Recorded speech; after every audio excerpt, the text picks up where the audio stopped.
It's not about the size of the stage, but about the heart behind the work. Because baby, it can be the right gift at the wrong time frame.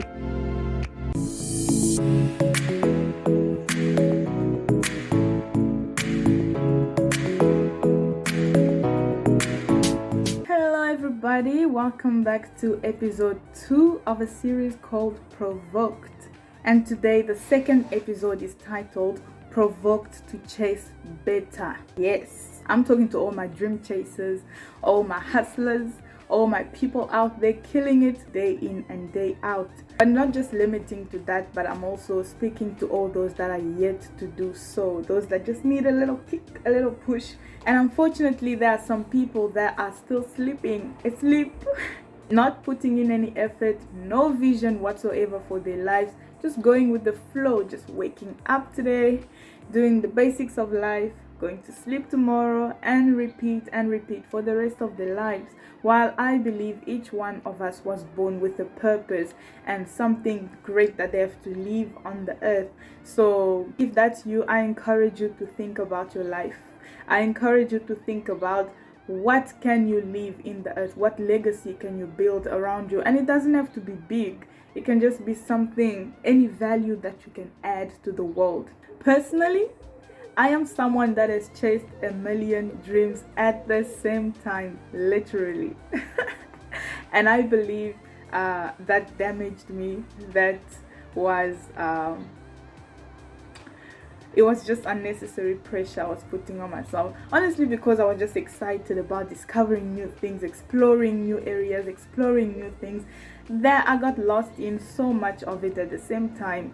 So after learning from my mistakes, learning from the experience of chasing too much at the same time, I have compiled a few 5 tips to share with you guys on how to chase your dreams better, how to actually do what makes sense for the dreams you are chasing, and successfully getting that done, hopefully. Before I jump into the 5 tips that I've got for you guys, I just want to say that at the end of this video, I have one extra special tip that I believe is very, very crucial for this entire journey of chasing your dreams and making it happen for yourself. So make sure you stay and continue watching until the end of the video so you can catch that and apply that to your journey of chasing your dreams. So here we go. Tip number 1 is evaluate and think through your dreams before you chase them. So get to understand, what exactly are you chasing? What exactly are you after? What exactly do you want out of this life? So make sure your dreams are not just vague, that you'll just have to figure it out along the way as you chase them or as you put in the work to make your dreams a reality. But make sure they are specific, very much concise, that they make sense, which will really help you chase better, stop wasting time, and get straight to the point. And literally, this crazy analogy that just comes to mind when I think of this, it's like when a guy chases a girl, right? Usually, as I assume, I'm not a guy, so as I assume guys do, they would study the girl, study her habits, study what does she do, kind of stalk her and get to know her better before making the first move. You need to know, who are you actually chasing? You know, what are your interests? What drew you to her? This will actually motivate you. Literally, this will actually motivate the guy to put in the effort and to know how far does he need to go to impress her and finally get her attention. So the same way, you cannot chase something you don't know. So it's very important that you actually study your dreams, evaluate them, think them through. Do they make sense? Are they attainable? Are they achievable? Can I actually make a living from realizing these dreams? Number 2 is admit your strengths and your weaknesses. Not everything is for everyone. And especially for my multi-talented people, you know yourselves, you may have so many talents, so many interests, so many passions, things that you'd love to master and to chase. It is so important that you do not chase all of them at the same time. Hear it from first-hand experience, okay? So it becomes very important for you to list all the things you are interested in doing. List all the things that you consider to be your skills, your talents, your gifts, and actually pin down one that you can master first, one that makes sense for you, and one that wouldn't be a burden for you to chase. And I think this point is quite self-explanatory to encourage you to chase better, to provoke you to chase better. And tip number 3 is describe the level of success you are chasing. Guys, I think this is so important. This is so important that you actually know from the beginning, how far are you actually aiming to go? How much work are you willing to put into this? Define your territory. Define what's too high for you or what's too low for you.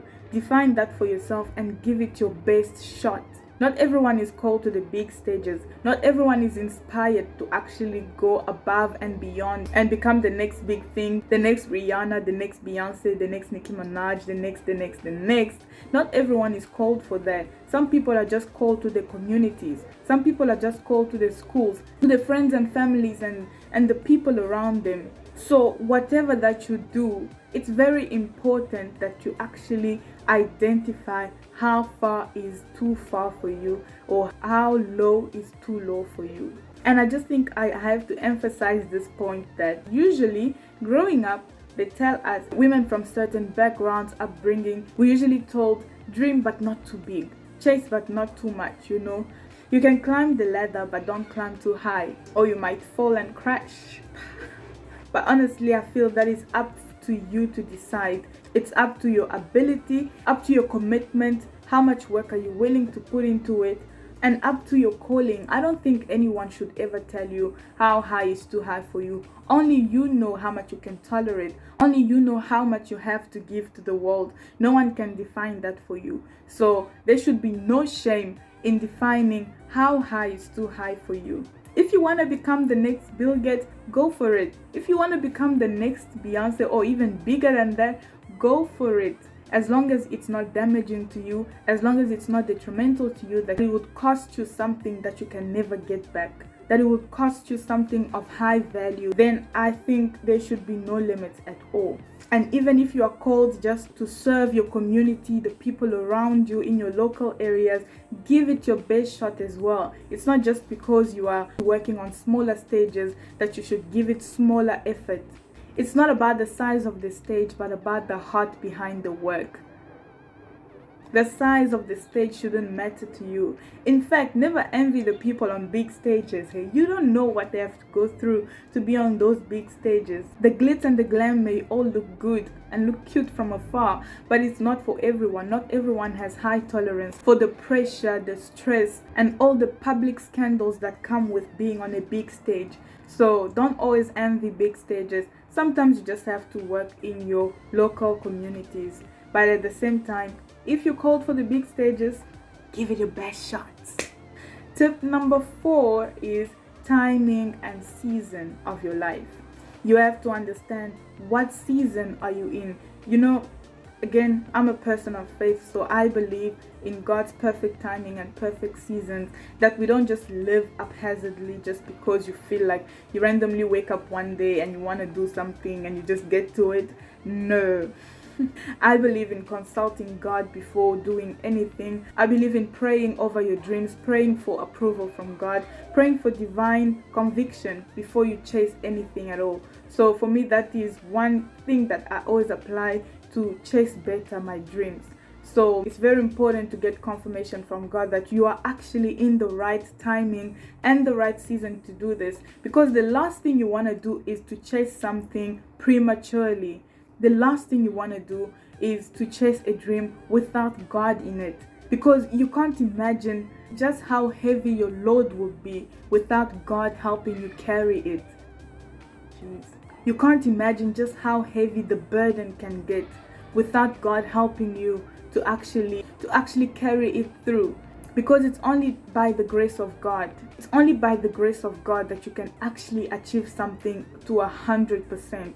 Not everyone you see successful is 100% successful. They may look successful publicly, financially, and all the things, all the glitz and glam that look so good on the outside. But that doesn't necessarily mean that they are successful in the private life, that they haven't failed the families, that they haven't had to give up something really crucial and something they would never have to give up if they did it with God. So leaving God out of the equation is literally selling yourself short of having to be satisfied with mediocrity, satisfied with the bare minimum, when there is so much more that you could achieve when God helps you carry the load. So making sure you are in the right season, the right time frame, with the right resources, and with God in the equation, I think that's everything. I think that is everything that you need to actually chase your dreams in a healthy and a better way. Because baby, it can be the right gift at the wrong time frame. And tip number 5, which is the final tip, is shift your mindset to success. Even before you're successful, you better start treating yourself as if you're successful. Start acting like you actually can get this done. Remember, like I said in my previous video, if you missed it, please do click on this link up here or up here and actually watch it back. But essentially what I said in the video was, everything starts here. Your success starts here. Your failure starts here. Everything, your actions, it all starts in your head. And the pattern set up in your head really matters. It can either add value to your dreams or completely shatter all your dreams before you even realize them, before you even get to explore them. So you gotta invest time and work on your mindset. Get rid of the toxic thinking patterns and actually get the help you need, get the therapy you need, because the worst thing you can do to yourself is chasing your dreams with an unhealthy mindset, because it will always catch up with you sooner or later and create a huge imbalance in your journey. So getting the help you need is extremely important. Coming back to this point, it is very important that you work on being strong mentally, not being too sensitive, not being too vulnerable or sensitive to critics, not taking all critics personally, not always being too vulnerable to the opinions of others, which goes back to the point of having a clear vision, making sure that your dreams are clear and not vague, that they are very specific, that you know exactly what you are chasing, that you know exactly what you want out of life, so that even when you are criticized or when you are challenged by the people around you, you would remember and know what exactly you are doing. The clear understanding of your dreams would be and like an anchor in your heart that will motivate you to still keep chasing them despite what anyone says, because you understand it, you see the value behind what you are chasing. So even if the whole world does not agree with you or does not understand exactly what you are doing, you would still stand by it and make sure that you give it your best shot. My last point on that is that you would get rid of all fears and doubts, that you would get rid of all fears of failure, because you can see failing as a real failure and the end of the road, or you can see it as a stepping stone. You can see it as part of your journey. You can see it as a learning curve. You can see what is deemed as failure in most popular opinions as a mistake you made along the way that you can learn a lot from and quickly recover from, because it is all a part of chasing your dreams. You will make a lot of mistakes, so be ready for that and be really kind to yourself and patient with yourself and embrace your mistakes, because they make you who you are and they teach you a lot along the way. So ladies and gentlemen, we have just covered all 5 tips that I had for you for the second episode of the series Provoked here on my channel. And before I get to the extra tip of the day, I just want to remind you to like this video, comment down below which of the 5 tips was your favorite, and don't forget to of course subscribe and click the notification bell so that you are always notified whenever I upload a new video. So drum roll for the final tip of the day. My final tip of the year my final tip of the day is take others with you. Yes, ever heard the saying, it is lonely at the top? I think it's only lonely because you go to the top alone. Make opportunities for people. Become the opportunity for people. God blessed you so you can bless others. So whenever you chase your dreams, make sure there's always room to take others to the top with you. Become the opportunity and pave the way for others to chase their dreams as well. So that is it for this video. Thank you so much for watching today. I hope it added some value to your life, and that it sparked your confidence to be provoked and to be elevated in the ways that it should be. So once again, thank you for watching this video. I will see you guys next week on Tuesday right here on this channel. Bye. They may look successful financially, successful they may look what